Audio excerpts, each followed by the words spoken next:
guys, what's up? It's your girl Simone Cherise. Today in this video, I'm showing you guys how to install your 360 lace frontal wig, okay? And I did this really easy and simple for everyone. I am using a new product.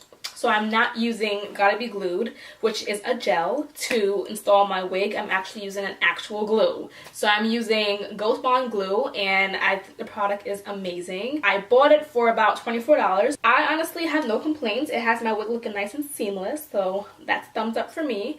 And the back, it actually has the back held down quite well. So I'm super in love with it. I feel like this is a product I might use for quite some time. However, I am going to the gym a lot, so I probably might use this when I'm really going out because it costs so much, but it really works. So I like it a lot. I'm going to show you guys the back. So this is how the back looks, which, you know, it kind of did hold up really well. So it looks really well. I didn't glue right here too much, but I glued everywhere around the perimeter.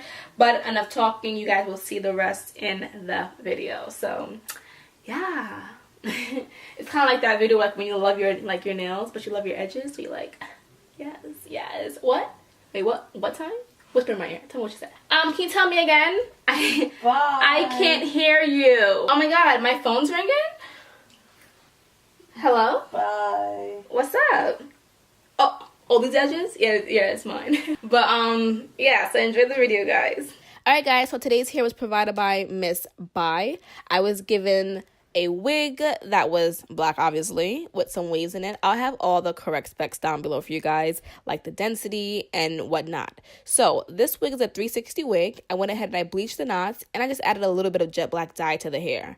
Each wig comes with 3 combs and an adjustable strap in the back. So for step 1, you want to brush your edges away from the hairline, and this is going to avoid your hair coming into any contact with the glue, because you do not want glue on your hair because you will lose your edges, okay? So this is how the wig looks after it's been washed, and I already cut the extra lace off, but if you see this little part right here, this is where the airs technically is supposed to go. So where the seam is, which you see right here, that is the part that I went ahead and cut. So I didn't cut the lines too straight, the lace too straight, as you can see. With the wig, you can adjust the strap if you want, tighter or looser. It's totally up to you. I kept mine semi-tight. So for step 3, what you want to do is you want to try on the wig. And the reason why you want to try on the wig is you want to make sure that it fits perfectly, and you want to make sure the ears fit comfortably. So you see how my ears kind of tucked underneath the lace? No. You want to go ahead and cut the excess lace off, because if not, it will be so uncomfortable and it will not lay the way you want it to lay. So I'm going to go ahead and cut the lace off on both sides. And as you see, it makes it lay much more flatter and more fitting to your head shape. Next, we're going to go ahead and get into the nitty gritty. We're going to go ahead and use the rubbing alcohol to kind of clean the skin surrounding the hairline. You don't want to have any oils or anything near your hairline because it won't make the glue stick too well. So I'm using the Ghost Bond XL glue, and I'm going to actually apply a thin layer above, or before, I should say, the hairline. Do not put this on your hair. Do not put this on your hair. Do not put this on your hair. You can. Your hair won't come out if you take it off correctly, but if you don't take it off correctly, you're gonna be bald. So make sure you put this on your hair properly. I'm gonna put 2 layers on because it helps it to stick a little bit more, and I'm using my fingers to smush it down a little bit and rub it in, and then I'm gonna go ahead and attach the wig to the glue. And I'm doing this in parts. So if you see, I'm gonna do the middle part first, and I'm gonna push it down with my fingers. Then I'm going to go ahead and work onto the left side, and I'm just going to, and don't pull the lace because then your skin will wrinkle. So make sure you just lightly put it where it belongs, but do not pull down. Don't stretch the lace or it's going to be uncomfortable and feel kind of tight. Next, I'm going to do the right side, and I'm just going to use a rat tail comb, and I'm going to make sure I push down the lace to make sure it's sticking really nice and flat. You can even hold it if you want and comb just to make sure everything is nice and smooth the way you want it. Next, I'm going to go ahead and tie my edges down for about 20 minutes or longer.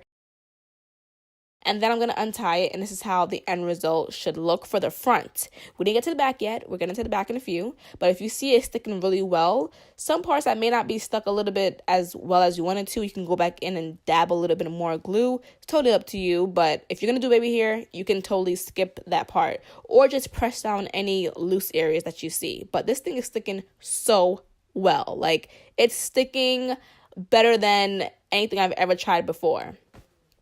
Now it's time for the back. We're going to go ahead and glue this area. I already wiped the area clean, and I'm going to test it out before I go ahead and glue. So I saw that it fits very perfectly. As you can see, it's still adjusted. I still have my wig on tight, and I'm going to go ahead and use the Ghost Bond glue to apply it to the nape of my neck. Is that what it's called? Or the back of my hairline. Let's just call it that. No fancy words here. And I'm going to let it dry a little bit, but this whole smushing part is important. It makes it dry better and neater and quicker and faster. So I'm going to smush it down a little bit, and I'm going to use a paper thing to just kind of dry the glue. You can use a blow dryer, but everyone was sleeping, so I didn't want to be the only one making noise in the house. Here I did my second layer of glue, and I didn't let it dry completely because I was getting too restless. I wanted to hurry to see my results, so I just kind of stuck it down. Don't do that. But I'm gonna go ahead and just press it down, press with my fingers and with my comb, and then I'm gonna go ahead and tie it down again with my head tie, because like I said, you want this to settle and sit into place. But guys, it looks so realistic. I don't feel like I could have done this with Gotta Be Glued, and that's why I've never done the 360. Gotta Be Glued takes time to dry and blah, blah, blah, blah, blah, blah. And this was kind of just to the point. All right, so now it should be dry now. You can see I'm giving a little tug, and it's stuck into place, so that's really good. And yeah, this is how it looks. So it really looks good once you comb it. Guys, you can add baby hair to this. It's totally up to you. I just didn't add any baby hairs yet because I didn't style it completely. But this is how it looks. So just know this is not an everyday wear type of product. I mean, it's an everyday wear if you put it on a Monday and take it off on Sunday. But it's not for you to take off your wig daily. Okay? So that means you're going to keep your wig on for quite some time before you actually take it off. I love the hair. I went ahead and I bleached the knots. It has this nice wave to it, and the hair is actually really soft. It's a tad bit of shedding that I'm experiencing. That's kind of that I'm experiencing. But for the most part, I had no issues with the hair, and this is it in its natural state. So it's really pretty. I had it in a ponytail to show you guys how the 360 looked, and yeah.